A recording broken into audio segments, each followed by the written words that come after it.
अस्सलाम वालेकुम, good morning Lahore. आप सब देखने वालों को सोहाब सिल का सलाम। एक नया दिन, नई सोच और नई सुबह के साथ मैं हूं आपकी मेजबान सोहाब सिल। आज के प्रोग्राम का आगाज करने से पहले मैं आपसे शेयर करूं कुछ। तो कल मैंने एक पिक्चर देखी सोशल मीडिया पे और ऐसा फील हो रहा था कि बड़ी ईद, छोटी ईद और 14 अगस्त जो आने वाली है उससे पहले इतने सारे इवेंट्स आ गए हैं। कल मैंने एक पिक्चर देखी तो शहर में बहुत सारी रौनक हर जगह मौजूद थी और लोग ये कह रहे थे कि नहीं, ये बहुत अच्छा और पॉजिटिव जेस्चर है कि लोग अपने घरों से बाहर निकले हैं और जो कोविड-19 के पेशेंट्स हैं वो रिकवर होकर अब बिल्कुल ठीक हो गए हैं। आप इतने वसूख से कैसे कह सकते हैं कि कोई कैरियर नहीं हो सकता? ये तमाम चीज़ें बेहतर होगी है। ग्रेजुअली हम आगे बढ़ रहे हैं, लेकिन एहतियात, प्रिकॉशन आपको फिर भी करनी पड़ेगी। हर सूरत, हर जगह पर आपको इस चीज़ का ख्याल रखना पड़ेगा। लेकिन बीइंग अ इंडिविजुअल अब मैं क्या कर सकती हूँ? हम चूँकि आप सबको बहुत मुबारक भी हो इस बात पे कि फाइनली उस दिन का इंतज़ार हम बहुत बेसब्री से कर रहे थे जब लॉकडाउन को बिल्कुल ख़त्म किया जाए और लोग अपने घरों से बाहर निकले। और फाइनली ये फेस्टिविटी मैं आजकल शहर में बहुत ज़्यादा देख रही हूँ। कल रात में मैंने ये एक्सपीरियंस किया, लेकिन इन तमाम चीज़ों को हमें बड़ी रिस्पॉन्सिबल तरीके से देखना पड़ेगा। और अगर हम इसे टेक्निकलिटीज़ में देखें तो फिर भी हमारी responsibility being a citizen of Pakistan ज़्यादा हो जाती है, क्योंकि डेफिशिएंसी जो अब एग्जिस्ट कर रही है हमारी मेशियत में, हमारे डिपार्टमेंट्स में, हमारे एक सर्कल में जहाँ पर एग्जिस्ट करते हैं, अगर हम छोटे लेवल से, स्मॉल स्केल से भी बात करें तो अब डेफिशिएंसी और गैप जो आ चुका है स्कूल, कॉलेज, यूनिवर्सिटीज़, कारोबार, हमारी मेशियत, हमारे महकमे, हमारी मतलब टोटली पॉज की सी सिचुएशन है इस पूरी दुनिया की और पाकिस्तान की भी। तो बीइंग अ इंडिविजुअल अब इस डेफिशिएंसी को और गैप को कवर करने के लिए हम क्या कर सकते हैं, इस पर बात करेंगे हम आज के प्रोग्राम में। इसके अलावा वज़ीर-ए-आज़म पाकिस्तान इमरान खान की जानिब से एक ब्लू इकॉनमी का कॉन्सेप्ट आम आवाम में इंडल्ज करने की कोशिश की गई, लेकिन इस पर रिसर्च बहुत पहले से की जा रही थी। कौन रिसर्च कर रहा था और आपको इस हवाले से अवेयरनेस देने का मकसद क्या है, ख़ुसूसी तौर पर आज बात करेंगे इस प्रोग्राम में कि ब्लू इकॉनमी है क्या, हम अपने मुल्क को किस तरह से उस मकाम पर लेके जा सकते हैं जहाँ पर ब्लू इकॉनमी से हम बहुत कुछ अर्न कर सकते हैं, पाकिस्तान को स्टेबिलिटी दी जा सकती है और उस मकाम पर पहुँचाया जा सकता है जिस तरह के, जिस नौयत के वसाइल हमारे पास मौजूद हैं। मसाइल उस नौयत के नहीं हैं, किस तरह से मिलकर कैटर किया जा सकता है। एक आम शहरी को ज़्यादा नहीं तो सिर्फ और सिर्फ अवेयरनेस होनी चाहिए कि एक आम बंदा उस ब्लू एरिया में और उस ब्लू इकॉनमी में किस तरह से पार्टिसिपेट कर सकता है, इस पर बात करेंगे। इसके अलावा कोविड-19 ने जहाँ पर मैशत को मुतासिर किया है, एट द सेम प्लेस बहुत सारे लोगों की मेंटल हेल्थ भी बहुत ज़्यादा डिस्टर्ब हुई है। अब हमें एक फोबिया कैसा हो गया है, हम कहीं भी जाएंगे तो हम इंडल्ज तो हो जाएंगे, हम अपनी रूटीन में वापस भी आ जाएंगे, लेकिन जो हमारे दिमाग पे एक फोबिया सा सवार हो गया है, इससे कैसे निकलना है, बच्चों को इस फोबिया से कैसे निकालना है और दोबारा से अपनी रूटीन में वापस जाने के लिए हमें क्या करना चाहिए एज ए इंडिविजुअल अपने घर में, बच्चों के साथ, अपने बड़ों के साथ, क्योंकि बड़े भी as the same place mental health उनकी भी बहुत ज़्यादा मुतासिर हुई है। तो इस पर भी बात करेंगे आज के प्रोग्राम में। और इन दोनों चीज़ों को हम मिलाकर अगर बात करें तो एज अ इंडिविजुअल आपकी रिस्पॉन्सिबिलिटी ये है कि मेंटल हेल्थ को इस हद तक बेहतर करें, इस हद तक आप में अवेयरनेस होनी चाहिए कि आप इस मुल्क की इकॉनमी में, yes you can do it, आप इंडिविजुअल भी इस मुल्क की इकॉनमी में इक्वली पार्टिसिपेट कर सकते हैं। ये मत समझे कि आपके एक बंदे के करने से क्या होगा, there are so many things all around, आप बहुत कुछ कर सकते हैं, बस शर्त ये कि आप में अवेयरनेस होनी चाहिए। तो अवेयरनेस से ही आज के प्रोग्राम का आगाज़ कर लेते हैं। जो पैनल हमारे साथ मौजूद हैं, they have expertise in their on kind of field. आपका तारुफ करा देती हूँ, डॉक्टर साजिद महमूद शहजाद हमारे साथ मौजूद हैं, कमोडोर हैं। इसके अलावा वाइस चांसलर मिनहाज यूनिवर्सिटी हैं, 40 साल इनका तजर्बा है पाक बहरिया के साथ। इसके अलावा लाइटर नोट पे जिंदगी इन्होंने समंदरों में गुजारी है, तो इनसे जानते हैं। अस्सलाम वालेकुम सर। अस्सलाम वालेकुम जी। सर कैसे हैं आप? बिस्मिल्लाहिर्रहमानिर्रहीम, thank you very much sir. Thank you so much for coming, thank you so much for being here. आज आपसे डिटेल डिस्कशन करनी है ब्लू इकॉनमी के हवाले से, कॉन्सेप्ट पे आऊँगी, लेकिन इससे पहले मेरी को भी खुशामदीद कर देते हैं। मेरी thank you so much for coming. आप हमेशा जब भी आती हैं, बिफोर प्रोग्राम में ये डिस्कस करी थी कि जब आप इतनी हैवी टर्मिनोलॉजीज ऐसी यूज़ कर लेते हैं, मतलब हम क्या कहते हैं मेरी कि ये बंदा डिप्रेशन में है, ये बंदा स्ट्रेस में है, और हम बहुत सारी ऐसी टर्मिनोलॉजीज यूज़ करते हैं जिसको 2 साल भी डायग्नोस करना एक साइकोलॉजिस्ट के लिए काफ़ी मुश्किल होता है। लेकिन हम एक बंदा स्ट्रेस में नहीं भी होगा तो उसे कहेंगे स्ट्रेस में है और हम मसाइल खड़े कर देते हैं। तो ये हम आम रूटीन में मेरे ख्याल से इस चीज़ को कम कर देना चाहिए। मेरी को खुशामदीद कहते हैं। मेरी thank you so much for coming. Thank you very much Soha. कैसी हैं आप? मैं बिल्कुल ठीक ठाक। कैसे फील कर रही है कोविड-19 से निकल के? कोविड-19 से निकल कर भी एक तो it's very refreshing, but at the same time I was just thinking कि how you always bring a very nice topics और इंफॉर्मेटिव टॉपिक्स, और दीज आर थिंग्स जो कि हम लोगों को बात करने के लिए भी, मतलब आई थिंक ब्लू इकॉनमी एक ऐसी टर्म है जो शायद मैं पहली दफ़ा सुन रही हूँ। और हमारे व्यूअर्स के लिए भी it would be extremely beneficial कि उनको इतनी अच्छी इन्फॉर्मेशन मिले राइट फ्रॉम द प्रोफेशनल्स। तो हम साजिद साहब की तरफ चलते हैं। ही इज़ द मैन जिन्होंने 40 साल पाक बहरिया के तजर्बे के बाद ब्लू इकॉनमी पे लिखने का सोचा, और जब उन्होंने बुक कंप्लीट की, right after the completion of the book वज़ीर-ए-आज़म पाकिस्तान इमरान खान की जानिब से ये कहा गया कि ब्लू इकॉनमी एक ऐसा स्टेप है जो कि लेके पाकिस्तान को स्टेबल किया जा सकता है। तो ये ब्लू इकॉनमी कॉन्सेप्ट क्या है? Over to you sir. Thank you very much. पहले तो मैं आपका शुक्रगुजार हूँ और स्पेशली आपके चैनल का शुक्रगुजार हूँ जिन्होंने बहुत इंपॉर्टेंट टॉपिक को पिक किया है, उस पर गुफ्तगू के लिए मुझे यहाँ मदऊ किया है। Thank you sir. ये बचपन से हम सब सुनते आ रहे हैं कि 30% लैंड है और 70% वाटर है। एक टर्मिनोलॉजी है जो हमारे दिमाग में इनग्रेव कर दी गई है, but to me the definition is different. Okay, मैं ये कहता हूँ ये 30% रिसोर्सेज वर्सेस 70% रिसोर्सेज है, दैट्स गुड। और जो लैंड पे 30% रिसोर्सेज हैं उसको 7.8 बिलियन इंडिविजुअल्स खा रहे हैं, ये यूज़ कर रहे हैं। अमेजिंगली। और जो 70% रिसोर्सेज हैं उनको अभी तक हमने टैप ही नहीं किया, उनकी तरफ हमारी तवज्जो ही नहीं है। तो now the time has come कि अब हमें तवज्जो देनी चाहिए उन 70% रिसोर्सेज पे, बिकॉज ये जो 30% रिसोर्सेज हैं they are going to end, then it will be too late. तो अर्लियर इज़ बेटर, जितनी जल्दी हम उनको टैप करना शुरू करें अपने रिसोर्सेज को, तो वो तमाम इकानमी जो किसी ना किसी तरह समुंदर से लिंक है उसको हम ब्लू इकानमी कहते हैं। चाहे वो फिशिंग हो, वो शिपिंग हो, शिप ब्रेकिंग हो, शिप मेकिंग हो, वो कोस्टल लाइन के ऊपर इंफ्रास्ट्रक्चर की डेवलपमेंट हो, वो जहाज़ जो सामान लेके एक मुल्क से दूसरे मुल्क जाते हैं, जो इंपोर्ट एक्सपोर्ट को करते हैं, जो कार्गो की तरसील में काम आते हैं, ये तमाम चीज़ें जो हैं वो ब्लू इकानमी का। Beautifully describe sir. Blue economy is like anything. जो मुझे लगता है 2016 में गालिबन मैंने गवादर का विज़िट किया, तो उस वक्त मुझे लगा कि ज़्यादा नहीं तो 4 से 8 साल बाद हम वहाँ पर स्टार्ट कर सकते हैं कि हमारी इकॉनमी सिर्फ सी पैक की वजह से और सिर्फ गवादर सी पोर्ट की वजह से बहुत आगे जा सकती है। लेकिन आपने 70 और 30% की बात की। मेरा क्वेश्चन और सवाल आपसे ये है कि 70% में हमारे पास जो तेल और गैस के ज़खायर मौजूद है समंदरों में, पानी में, आपको क्या लगता है 40 साल तजुर्बे में उन्हें डिग आउट करने में, निकालने में इस वक्त पाकिस्तान को कितनी मुश्किलात का सामना है? देखिए, अगर आप लैंड के ऊपर ड्रिलिंग की बात करते हैं तो पाकिस्तान ने कुछ 780 टाइम अटेम्प्ट किया पाकिस्तान के डिफरेंट एरिया में गैस और ऑयल निकालने के लिए। ठीक है, 785 टाइम अटेम्प्ट किया। अगर आप समुद्र की बात करें तो 16 टाइम पुरानी गवर्नमेंट्स ने किया इन लास्ट 72 ईयर्स। अभी जो प्रेजेंट गवर्नमेंट है इन्होंने भी आगे एक अटेम्प्ट किया है। इट्स वेरी एक्सपेंसिव जब आप ड्रिलिंग करते हैं सी में, but the chances are there.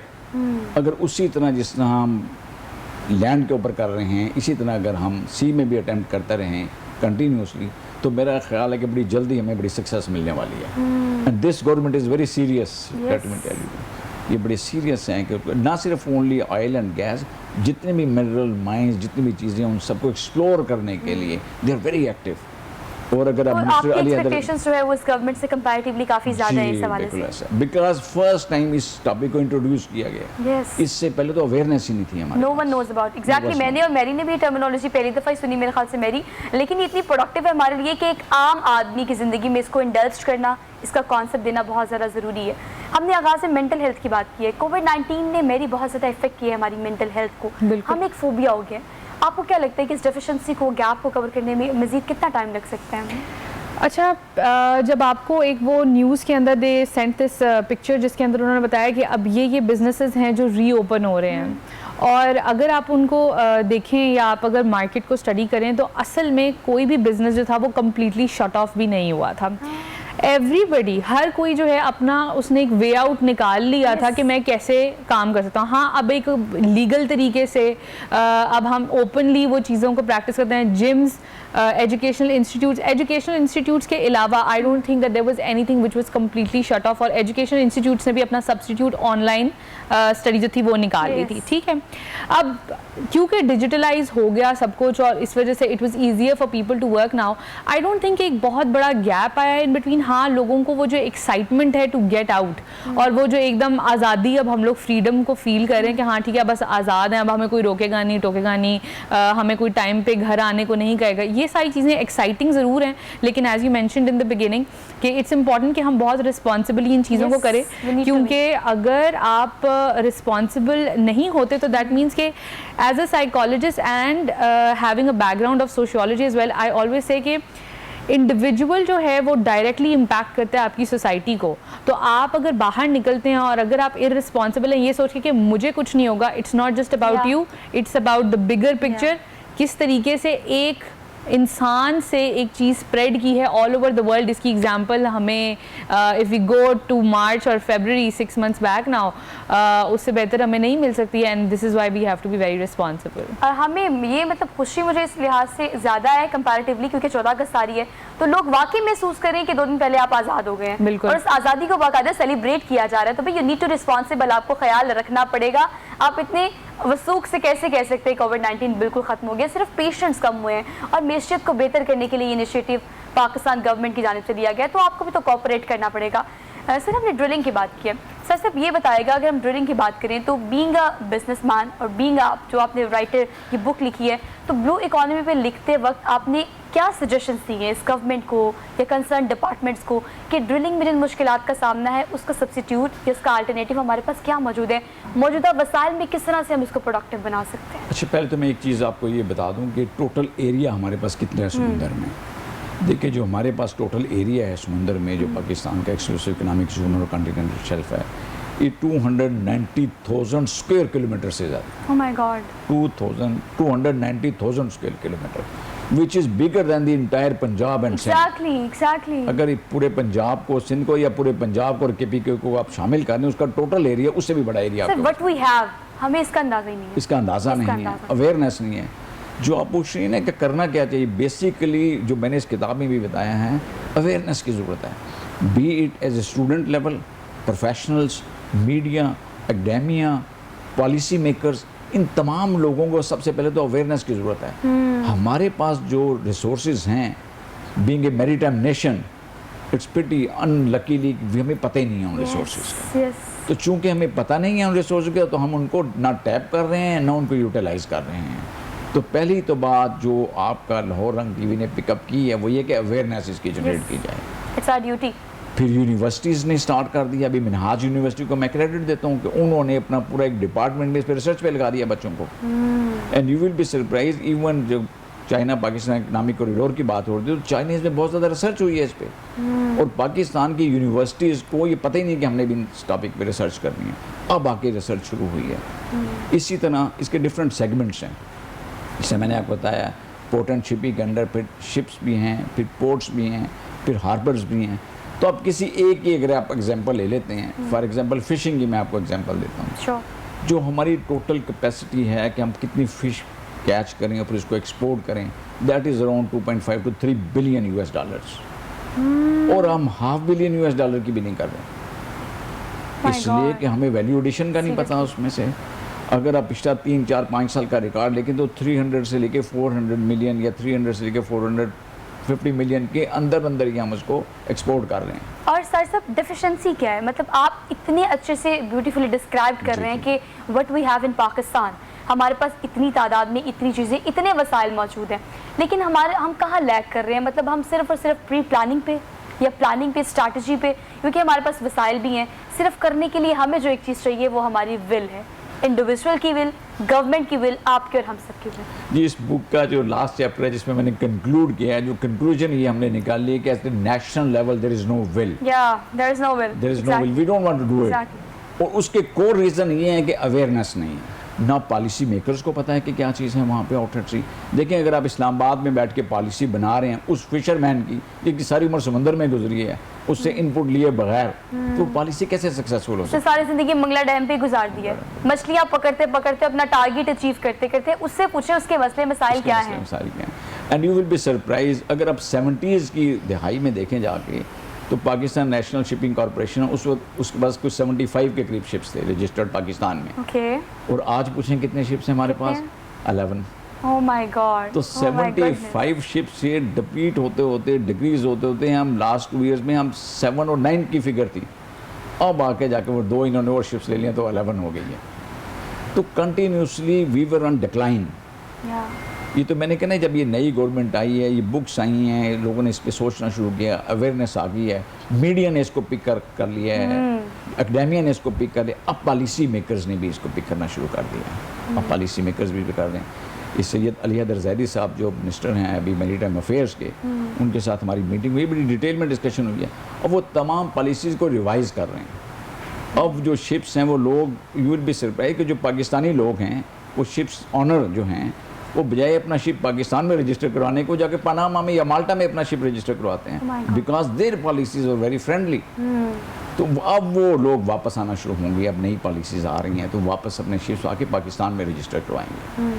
अच्छा, चूंकि पाकिस्तान के पास शिप्स कम हैं तो हम अपनी इंपोर्ट एक्सपोर्ट जो है वो रेंटेड शिप्स के थ्रू कर रहे हैं, किराए के शिप्स लेके कर रहे हैं, और बिलियंस ऑफ डॉलर्स हम उनको पे करते हैं, बिकॉज जो फॉरेन कंपनीज के शिप्स हैं जब वो आपके फ्रेट चार्जेस लेते हैं वो डॉलर्स में लेते हैं, तो डॉलर की वैसी डेफिशिएंसी है यहाँ पे, तो सारे पैसे आपको उसमें निकल जाते हैं।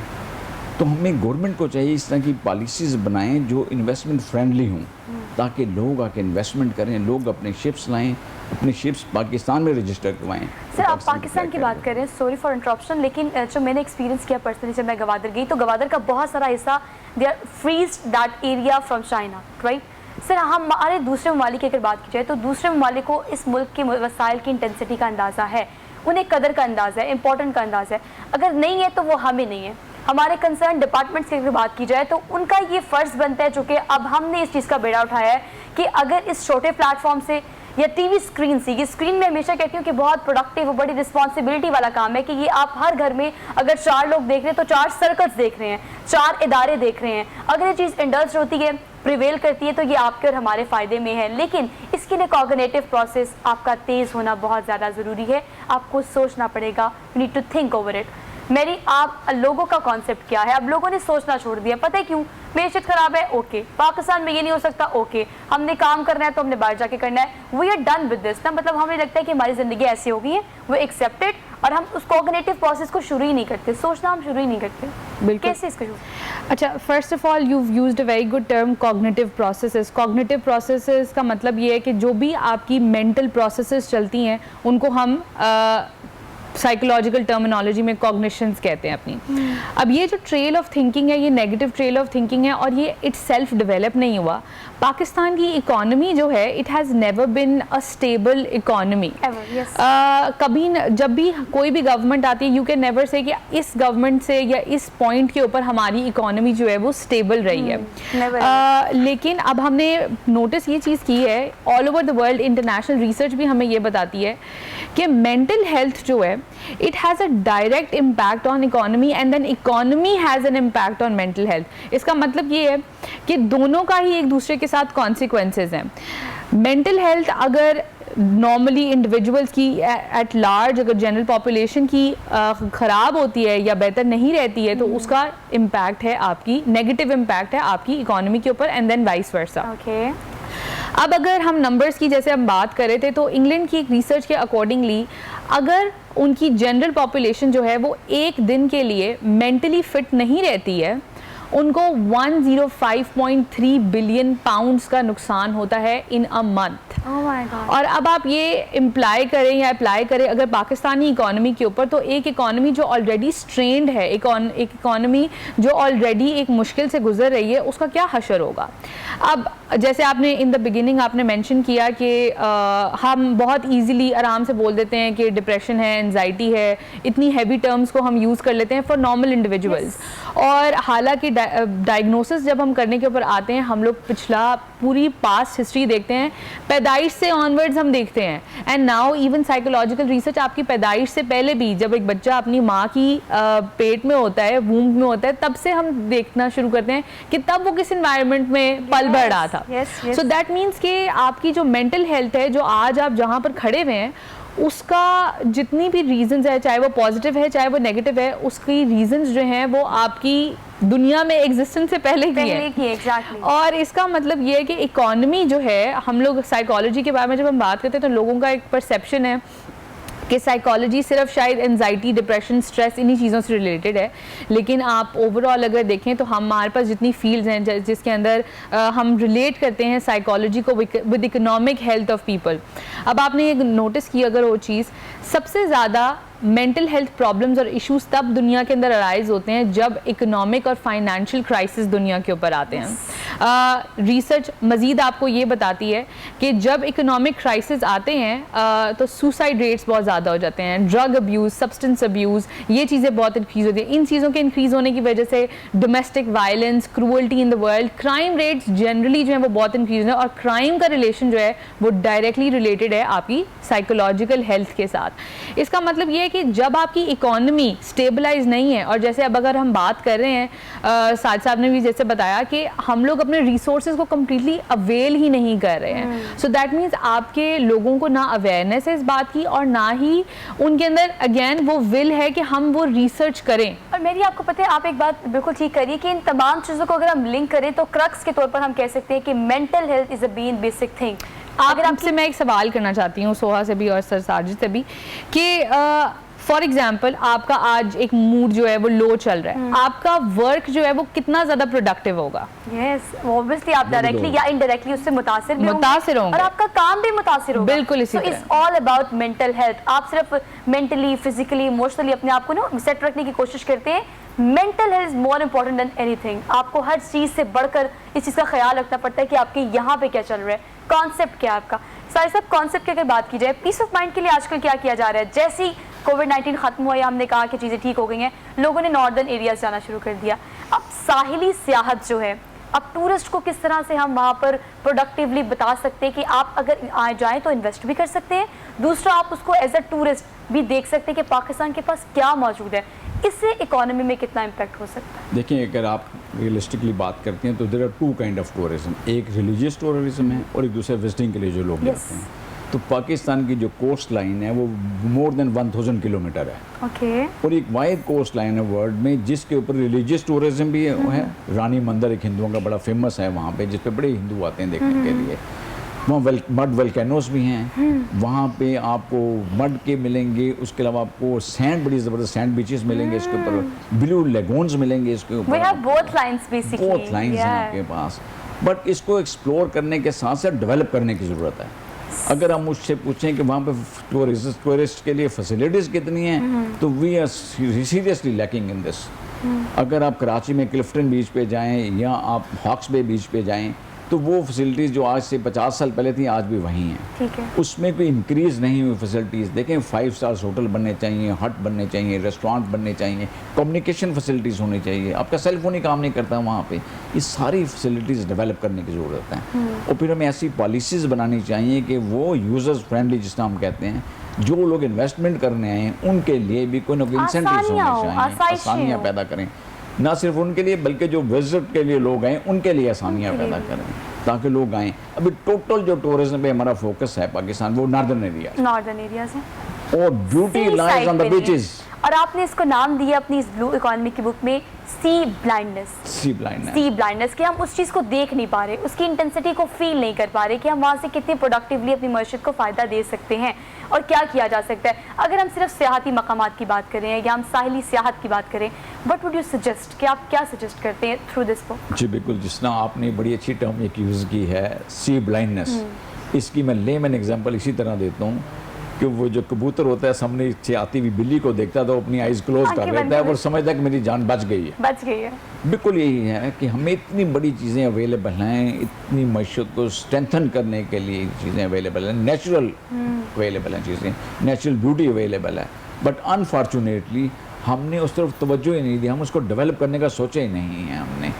तो बेसिकली वही पॉलिसीज़ की बात आ जाएगी, फैसिलिटीज़ की बात आ जाएगी कोस्टल एरिया पे कायम करने के लिए। देखें, जो 1000 प्लस स्क्वायर किलोमीटर मैंने आपको बताया, जो कोस्ट लाइन की लेंथ अगर आप देखते हैं वो 1000 किलोमीटर से ज़्यादा है, जिसका कोई 700 के करीब सिंध में फॉल करता है और अबाउट 300 किलोमीटर जो है वो बलूचिस्तान गवर्नमेंट में फॉल करता है। तो ना तो कराची या पूरी जो सिंध कोस्ट है इस पर इस तरह की फैसिलिटीज़ अवेलेबल हैं, और बलूचिस्तान कोस्ट पे तो बिल्कुल ही नहीं है फैसिलिटीज़। अब अगर ग्वादर पोर्ट आपने बनाई है, no everyone wants to visit Gwadar. Yes. But how to visit, no one knows. Facilities and what to do. फिर वहाँ जाकर रहेंगे कहाँ पे, वहाँ क्या फैसिलिटीज़ हैं, गाइडलाइंस अवेलेबल नहीं हैं। तो कम से कम इस बुक से आपको ये सारी चीज़ें मिल जाएंगी कि आपने ट्रैवल कैसे करना है, क्या फैसिलिटीज़ अवेलेबल हैं और क्या फ्यूचर में होने जा रही हैं वहाँ पे। अब एक्वा कल्चर की अगर आप बात करें तो पूरे वर्ल्ड में जो टूरिस्ट हैं वो एक्वा कल्चर के लिए जाते हैं सी साइड पे। और हमारा जो है वो एक्वा कल्चर बिल्कुल नेचुरल है। ऐसे ब्लू लेगून्स अवेलेबल हैं कि वर्ल्ड से मैं कहता हूँ जितना भी हम नॉर्दर्न एरिया की गिलगित हुंजा की बात करते हैं उससे ज़्यादा लोग वहाँ पे आएंगे देखने के लिए। इतनी ब्यूटी है हमारी कोस्ट लाइन के। और इस ब्यूटी की जब आप बात करें, यकीन करें मुझे बाकायदा ये प्रोग्राम करते वक्त एक्साइटमेंट तो है और मैं खुशी से प्रोग्राम भी कर रही हूँ, लेकिन साथ ही साथ मुझे अफसोस होता है इस बात का कि हमें इस चीज़ का ये अंदाज़ा नहीं है कि पाकिस्तान के पास क्या क्या चीज़ें मौजूद हैं, उसको किस किस तरह से यूज़ किया जा सकता है। हमारे पास तो वो वसाइल, वो मौसम है जो पूरी दुनिया में किसी मुल्क के पास नहीं है। इतना ब्लेस्ड मुल्क जिसे हम पाकिस्तान कहते हैं, इसके बारे में आपको अवेयरनेस होने की शदीद और अशद ज़रूरत है। इस पर बात करेंगे मजीद भी, छोटी सी ब्रेक लेनी, वापस आते हैं। Keep watching good morning Lahore.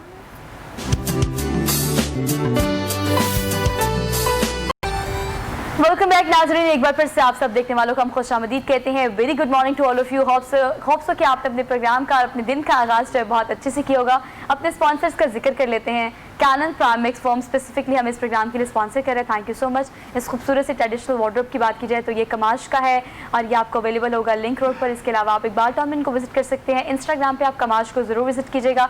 इस तरह की ट्रेडिशनल चीज़ें जो हैं वो अच्छे और मॉडर्नाइजेशन कॉन्सेप्ट के साथ आपको बहुत कम और अच्छी जगहों पर नहीं मिलती। लेकिन एक और चीज़ जो कि मैं हमेशा स्पॉन्सर्स का जिक्र करते वक्त अपने प्रोग्राम में करती हूँ कि आप ऑनलाइन शॉप कर रहे हैं या बजाते खुद अब मार्केट्स में जाना शुरू हो गए हैं, जो भी इस्तेमाल करें उसको सैनिटाइज करके ही इस्तेमाल करें।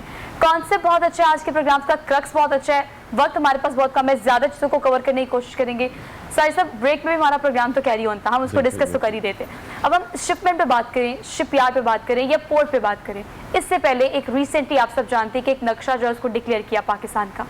1947 के बाद पाकिस्तान बना तो हमने उस नक्शे को उस तरह से देखा, उसको फैलता बढ़ता और फटता फूलता नहीं देखा हमने उसको, इवन दो कि हमने उसे कम होता देखा है। पाकिस्तान का कुछ हिस्सा अलग भी हो गया हमसे। अब इसको किस तरह से प्रिवेल किया जा सकता है, अगर हम पोर्ट्स की बात करें तो इससे किस तरह से इसको वास्ट किया जा सकता है? पहले तो मैं पाकिस्तान के एरिया के बारे में आपको थोड़ा सा ब्रीफ कर दूँ। जनरली कंसेप्ट यही है कि पाकिस्तान का एरिया इंक्रीज़ नहीं हुआ जब से पाकिस्तान बना है। ट्रू। लेकिन आज मैं आपको ये सरप्राइज़ दे दूँ, वैसे तो हमने बुक में भी लिखा है, सब लोगों को ये बताया है कि 1996 के बाद जब यूएन की जो अथॉरिटीज़ थी जो सी लॉज बना रहे थे तो उन्होंने 200 नॉटिकल माइल का एरिया तमाम कंट्रीज़ को दे दिया। ये आपका एक्सक्लूसिव इकनॉमिक जोन है समंदर में, इसमें एक्सप्लोरेशन कर सकते हैं, इसके अलावा उससे आगे नहीं जा सकते, फिर आगे इंटरनेशनल सी शुरू हो जाता है। लेकिन उन्होंने एक शिक वहाँ पे रखी कि अगर आप साइंटिफिकली ये प्रूव कर दें कि आपके जो रिवर्स हैं उनके सेडिमेंट्स ट्रैवल करते हुए जब समंदर में गिरते हैं तो वो फर्दर 200 नॉटिकल माइल्स को भी क्रॉस करते हुए आगे चले जाते हैं। अगर आप ये साइंटिफिकली प्रूव कर दें तो हम आपको 50,000 स्क्वायर किलोमीटर का एरिया और अलाट कर देंगे। और जो अभी आपका 200 नॉटिकल माइल है वो 150 नॉटिकल माइल और मिल जाएगा, तो 350 नॉटिकल माइल आपका एरिया हो जाएगा। तो पाकिस्तान ने इस पर काम करना शुरू किया और हमने 2013 में 26 अगस्त 2013 में हमने अपना ये केस यूएनओ को भिजवा दिया कि जी हमारे एरिया में जो रिवर इंडस है इसके सेडिमेंट्स जब समुद्र में गिरते हैं फर्दर ट्रैवल करते हैं और 200 नॉटिकल माइल का एरिया क्रॉस करके फर्दर आगे जाते हैं, तो आप इसको चेक करें। तो हमारा केस भी वहाँ बढ़ा, डिस्कस अंडर डिस्कशन रहा। तो 13 मार्च 2015 को यूएनओ ने हमारा केस जो है वो अप्रूव कर दिया और पाकिस्तान की टेरिटरी में 50,000 स्क्वायर किलोमीटर जो था वो एरिया हमें एडिशनल मिल गया।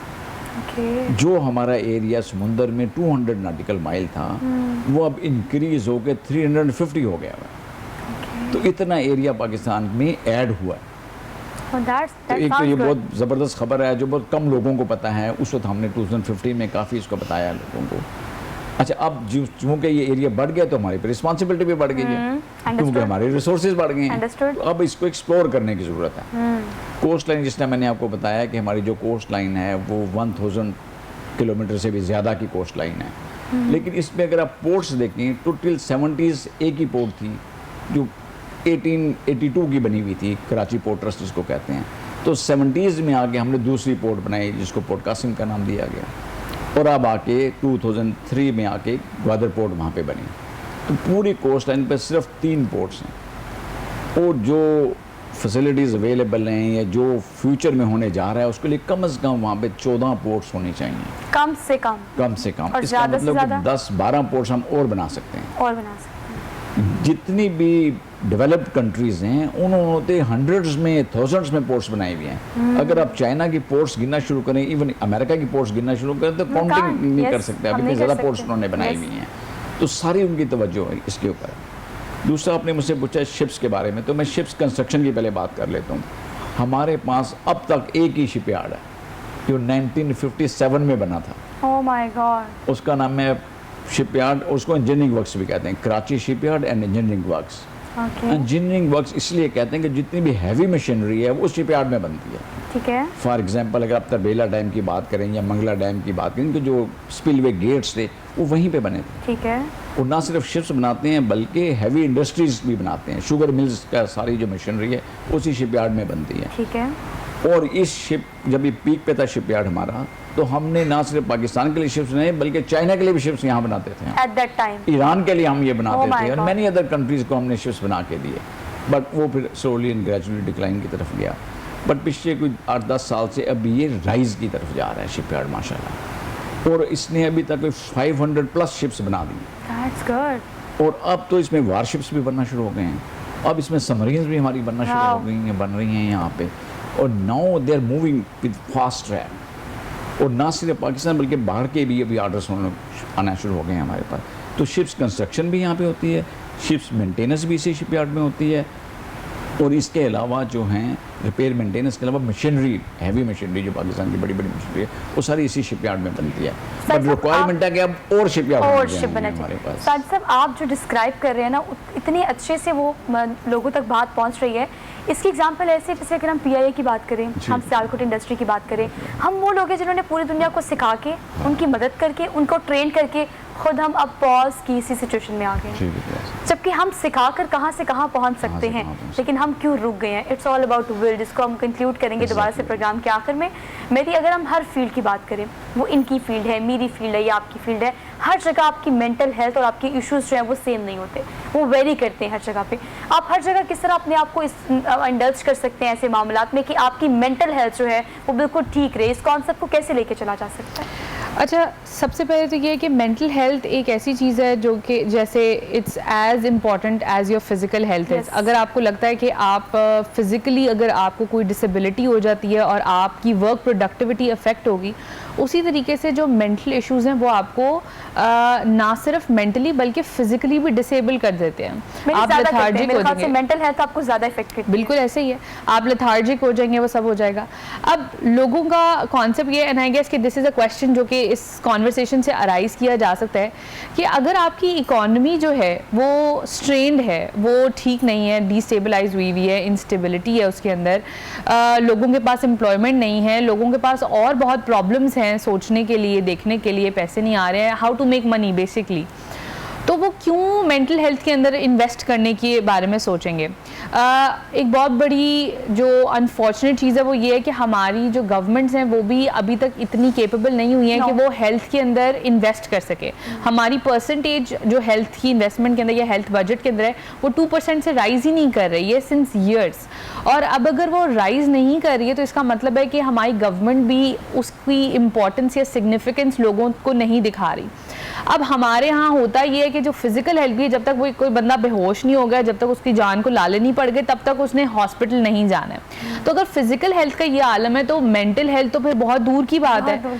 लेकिन ज़रूरी ये है कि एक की कॉन्सेप्ट भी है यहाँ पर कि जी साइकोलॉजी या साइकोलॉजिकल हेल्थ जो ये एक लग्जरी सर्विस है कि ये सिर्फ एक सर्टन क्लास के लिए है। हालांकि अगर आप इसको देखें, मैं ये नहीं कह रही कि कैटेगराइज नहीं करूँगी मैं कि ये इस क्लास में ज़्यादा और इस क्लास में कम है। It has an equal share. एक क्लास के इशूज़ डिफरेंट है, दूसरी क्लास के इशूज़ डिफरेंट है। वो अगेन वही बात है कि आपकी एजुकेशन, आपका एम्प्लॉयमेंट, आपकी फाइनेंशियल स्टेटस उस चीज़ को अफेक्ट करती है। तो इस वजह से हर चीज़ के अफेक्ट मेंटल हेल्थ पर डिफरेंट है। लेकिन लोगों को ये अंडरस्टैंड करने की ज़रूरत है कि जब हमारे पास कोई पेशेंट आता है या कोई क्लाइंट आते हैं तो वो कहते हैं कि आप हमसे इतना ज़्यादा चार्ज क्यों कर रहे हैं पर सेशन के लिए, क्योंकि वो मेंटल हेल्थ की सर्विस को वो इतनी इम्पोर्टेंस या वैल्यू ही नहीं देते हैं। तो I want people to understand कि ये इसी तरीके से है जैसे आप किसी एक अच्छे डॉक्टर के पास जब जाते हैं तो आप जैसे उनको पे करते हैं बिकॉज आपको पता है कि उसका एक डायरेक्ट टेंजिबल या नज़र आने वाला असर होगा उसके ऊपर, उसी तरीके से मेंटल हेल्थ भी है। और जब तक आप अपनी मेंटल हेल्थ के ऊपर इन्वेस्ट नहीं करेंगे तब तक आप अपने आप को, अपनी मेंटल हेल्थ को, अपनी फिजिकल हेल्थ को और अपनी करंट स्टेट ऑफ लिविंग को, अपने लाइफस्टाइल को बेहतर नहीं कर सकेंगे। बाहर के ममालिक में इंटरनेशनली ये चीज़ रिकग्नाइज्ड है कि जब तक आपकी मेंटल हेल्थ बेहतर नहीं होगी तब तक आपको क्वालिटी ऑफ लाइफ नहीं मिलेगा। True, very true. और क्वालिटी ऑफ लाइफ के लिए इट्स इम्पॉर्टेंट कि हम अपने आप को प्रायोरिटाइज करें। प्रायोरिटाइज करने का अपने आप को मतलब ये नहीं है, सेल्फ लव का मतलब ये नहीं है कि अब मैं दूसरी चीज़ों और दूसरे लोगों को निगलेक्ट कर दूंगी।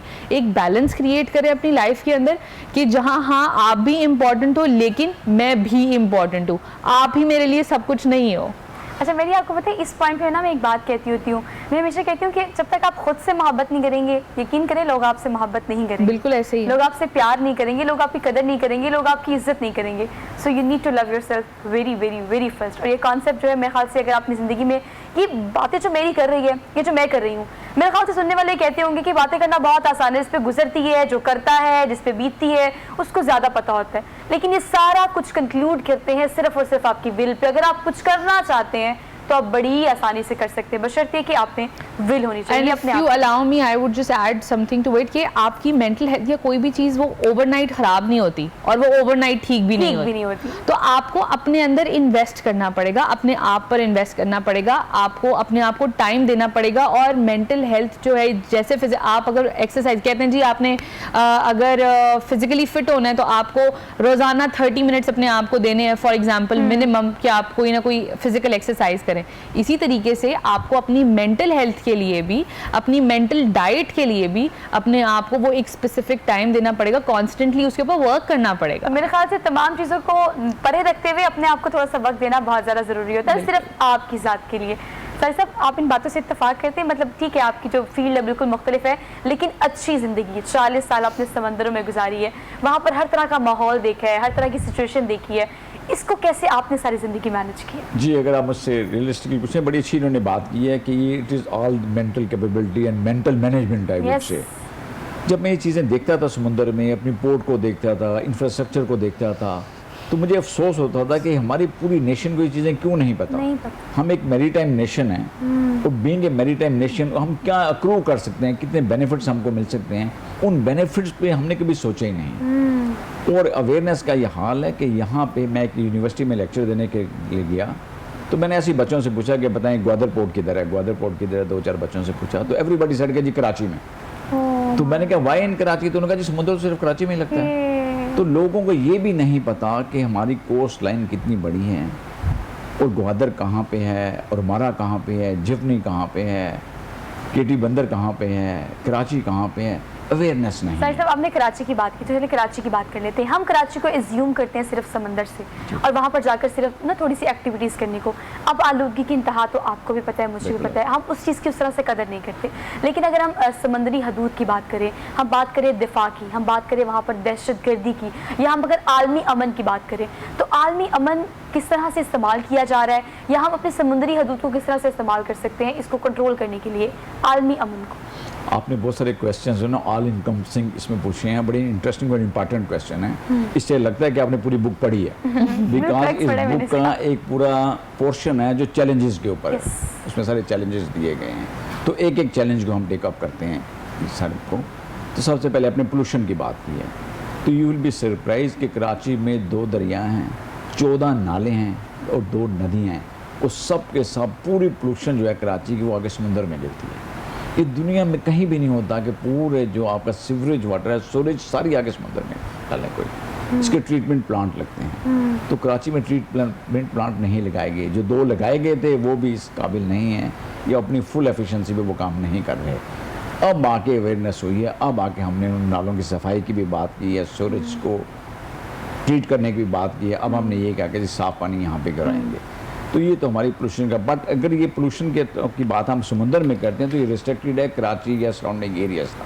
ठीक। लेकिन अगर आप टूवर्ड्स गवादर मूव करना शुरू करते हैं, कराची से बाहर निकलते हैं, तो इतना नीट एंड क्लीन इन्वायरमेंट है हमारे सी की या हमारी कोस्ट लाइन की, इसके जो अंडर सी बेड के ऊपर चीज़ें आपको जाके देखें यहाँ, तो ये दुनिया में कहीं नहीं आपको नज़र आएंगी। इतनी ज़बरदस्त चीज़ें हैं, जो कोरल रीफ्स आपको वहाँ पे नज़र आएंगी, जो अंडर ग्राउंड जब आप जाके डाइविंग करते हैं वहाँ पे, स्कूबा डाइविंग करते हैं, तो चीज़ें आपको अंडर वाटर नज़र आती हैं हमारी कोस्ट लाइन पे, ये किसी और कंट्री में अवेलेबल नहीं है। तो इसलिए मैं कहता हूँ अट्रैक्शन बड़ी होगी कोस्टल उसके लिए। फिर हम बात करते हैं, एक चीज़ आपको बता दूँ, शिपयार्ड की आपने पहले बात की थी, तो एक शिपयार्ड तो हमारा ऑलरेडी है, 2 हम और बनाने जा रहे हैं अभी माशाल्लाह, इस गवर्नमेंट ने बड़ा अच्छा अनाउंस किया। एक हम गवादर में बनाने जा रहे हैं शिपयार्ड, और उसके बाद हम कराची में करंगी क्रीक के पास भी एक नया शिपयार्ड बनाने जा रहे हैं। तो इंशाल्लाह we will have 3 shipyards very soon. एक ऑलरेडी है, 2 और शिपयार्ड्स में ऐड कर देंगे इंशाल्लाह। और इसकी हमें बहुत ज़्यादा ज़रूरत भी है। लेकिन अगर इस किताब की बात की जाए या हम उस कॉन्सेप्ट की बात करें, जो मेरे ख्याल से अगर हम आम शहरियों की बात करें, तो किसी को कुछ भी अगर ब्लू इकोनॉमी के बारे में ना पता हो, लेकिन सी पैक के बारे में हर बंदे को पता है। आप सी पैक को कहाँ स्टैंड होता हुआ देख रहे हैं? आपको क्या लगता है कि इससे हमारी ब्लू इकोनॉमी कितनी इफेक्ट हो सकती है, कितनी प्रोडक्टिविटी से आगे बढ़ सकती है? क्या ऐसी लूप होल्स है जिनको फिल किया जा सकता है थ्रू दिस बुक? ये बड़ी इंपॉर्टेंट क्वेश्चन है आपने जो पूछा है। उसकी मैं एग्जांपल ऐसे देता हूँ, जब हमने मोटरवेज बनाने शुरू किए, तो एक इसका रूट था सेंट्रल रूट, फिर इसका ईस्टर्न रूट और वेस्टर्न रूट। तो पाकिस्तान में डिबेट स्टार्ट हो गई कि जी मोटरवे 1 होना चाहिए, 2 होना चाहिए, 3 होना चाहिए। अगर आप मुझसे पूछें तो 20 मोटरवे होने चाहिए पाकिस्तान में। वो इसलिए ज़्यादा मोटरवे होने चाहिए कि अगर आप सी पैक के जो शिप्स आके ग्वादर पोर्ट पर लगने हैं, तो 3 तरह के शिप्स की हम एग्जांपल लेते हैं। एक जिनको स्मॉलर शिप कहते हैं, एक वो जिनको मीडियम साइज शिप कहते हैं, और एक जो लार्ज कंटेनर शिप्स हैं उनकी बात हम करते हैं। जो स्मॉलर शिप्स की जिसकी हम बात करें, उस पर भी 12,000 से 15,000 कंटेनर होते हैं। जो मीडियम साइज का होता है, आप उस पर 45,000 से लेके 55,000 तक कंटेनर होते हैं। और बड़े शिप पे 1 लाख प्लस कंटेनर होते हैं। तो सिर्फ स्मॉल शिप की एक एग्जाम्पल लें, इस पे 12,000 कंटेनर, तो 1 कंटेनर मीन 1 ट्रक। कभी आपने 1,000 ट्रक लाइन में लगे हुए देखें? अगर एक शिप को आपने ऑफलोड करना है, तो इसका मतलब 12,000 आपको ट्रक चाहिए। एग्जैक्टली। तो 12,000 तक जब वो लाइन बनाएंगे, तो वो ग्वादर से लेके गिलगित तक लाइन ही खत्म नहीं होगी। हर ट्रक पे ट्रक ड्राइवर होगा, कंडक्टर होगा, हेल्पर होगा। कितने रेस्टोरेंट खोके चाहिए जहाँ पे इन्होंने जाकर रास्ते में खाना खाना और चाय पीनी है। तो इससे ना सिर्फ इकोनॉमिक इम्पैक्ट होगा, सोशल इम्पैक्ट भी होगा। और हम एक अभी बात कर रहे हैं शिप की जो कि स्मॉलर साइज का है। अभी हम एक की बात कर रहे हैं, और हम 12,000 सिर्फ उन ट्रक्स की बात कर रहे हैं जो स्मॉलर शिप के। और अगर मीडियम साइज का शिप है तो वो 45,000 की बात कर लें। और अगर बड़े शिप है तो 1 लाख ट्रक एक शिप को ऑफलोड करेंगे, और नंबर ऑफ शिप्स वहाँ पे लगेंगे आके। अभी तो 3 हमने जो डेवलप किए हैं, 3 बर्थें डेवलप की हैं अभी तक वहाँ पे, but it is going to be 55 berths. तो अगर 55 शिप्स एट अ टाइम लगे वहाँ पे आके, और वो शिप्स जब ऑफलोड करेंगे, तो एक कंटेनर का मतलब है 1 ट्रक। तो how many trucks are required? तो उतनी ज़्यादा मोटरवेज हमें चाहिए, उतनी ज़्यादा हमें चाहिए, इतनी ज़्यादा एम्प्लॉयमेंट होगी पाकिस्तान में।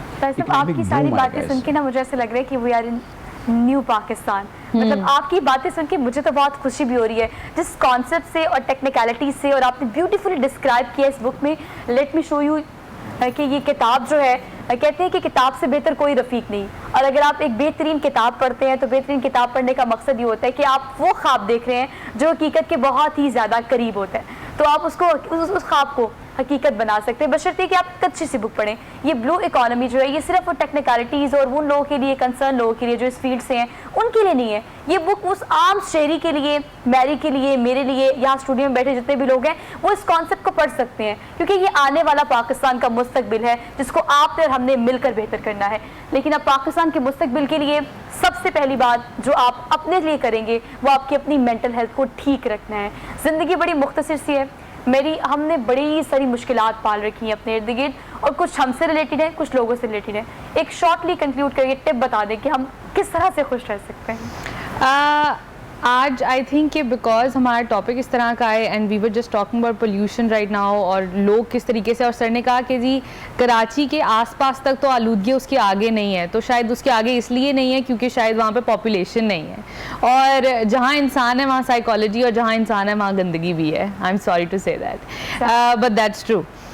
तो इसलिए मेरा last and my message for today would be कि अपने अंदर क्लटर को क्लियर करने से पहले अपने इन्वायरमेंट का क्लटर क्लियर करें, क्योंकि जब आप किसी साइकोलॉजिस्ट, थेरेपिस्ट, काउंसलर के पास जाएंगे तो वो सबसे पहले आपकी जब रूटीन और सब चीज़ें देखते हैं तो what happens around you, exactly, company वो किस तरीके से आपको इम्पैक्ट करेगा वो आपको खुद को भी उस चीज़ का अंदाज नहीं है। और कंपनी से ज़्यादा मैं बात कर रही हूँ about the clutter around you, कि आप अपने कमरे में जाते हैं एंड अगर आपने चीज़ें बस बिखेरी हुई हैं और ये वो तो messy वो हाँ वो मैसी है, वो मैसी जो आपकी थॉट्स मैसी हैं उसी तरीके से आपकी सराउंडिंग भी मैसी है। तो Exactly. Please clear your clutter around you और आप अपनी मेंटल हेल्थ के ऊपर एक तो अपने पॉजिटिव इम्पैक्ट इर्द-गिर्द देखने देखेंगे। की भी आपको अशद जरूरत है। साहिर साहब कैसे कंक्लूड करेंगे? बहुत ही खूबसूरत बुक है, आपसे डिस्कशन बहुत अच्छी रही और ये प्रोडक्टिविटी जो है हमारे नौजवानों में इंडल्ज करने की जरूरत है, क्या पैगाम देंगे? जी, मैं पैगाम देने से पहले एक और चीज़ आपको बता दें, को बड़ी ज़बरदस्त इंडस्ट्री से लिंक है, वो है शिप ब्रेकिंग इंडस्ट्री। वो भी पाकिस्तान में बड़ी पीक पे है, जो स्क्रैप का काम करते हैं उनको पता है, पुराने शिप्स को तोड़ के उसका जो लोहा है और बाकी जो चीज़ें हैं वो मार्केट में लाते हैं, उसको रिसाइकिल करते हैं, फिर उससे नए शिप्स बनते हैं। तो पाकिस्तान की जो कैपेसिटी है एशिया में हाईएस्ट थी किसी ज़माने में 80s में, अब वो चाइना ने लीड ले लिया, फिर इंडिया उसमें बेहतर हो गया, बांग्लादेश, श्रीलंका सब उसमें भी काम करने की ज़रूरत है। इन तमाम जो भी हमने सेगमेंट्स की बात की है ब्लू इकॉनमी से रिलेटेड, सबसे पहले तो इस पर रिसर्च करने की ज़रूरत है, तो हमारे स्टूडेंट्स को इंगेज होना चाहिए। फिर जो लीड आपने ली है आज, जो आप लाहौर रंग आपका जो टीवी चैनल है इसने जो लीड ली है, हमारी मीडिया को ज़रूरत है कि इसकी awareness generate Yes, we need करें, to. लोगों को पता करें कि ये पता चले लोगों को ये है क्या चीज़ ब्लू इकॉनमी। फिर पॉलिसी मेकर्स के लिए मेरा पैगाम है कि now is the right time. इसने अपने नए पाकिस्तान की बात की है, हम नई मईशत की बात हमने करनी है अभी। पाकिस्तान में जो कर्जा है वो सारा उतारा जा सकता है, क्योंकि पाकिस्तान में जो समुंदर का एरिया है वो पूरे पंजाब और केपी की से बड़ा एरिया है हमारे पास। तो इसको इसकी explore इंटेंसिटी करने का की हमें ज़रूरत है। अंदाजा भी होना चाहिए और ये बात जिस हद तक प्रिवेल कर सकते थे आप लोगों तक पहुंचा सकते थे हमने पहुंचाई। होप सो कि आपको ब्लू इकोनॉमी का डिटेल कॉन्सेप्ट समझ आ गया होगा। एज ए इंडिविजुअल आपको इस किताब को पढ़ना भी चाहिए और एज ए इंडिविजुअल आप यकीन कर ले इस बात का कि आप ब्लू इकोनॉमी या पाकिस्तान की इकोनॉमी में पार्टिसिपेट कर सकते हैं। Thank you so much both of you. अपनी मेज़बान सोहा अफजल को दीजिए इजाज़त, इंशाल्लाह आपसे मुलाकात होगी कल। अपना बहुत सारा ख्याल रखिएगा, एंजॉय कीजिएगा लेकिन प्रिकॉशन भी कीजिएगा। अल्लाह हाफ़िज़।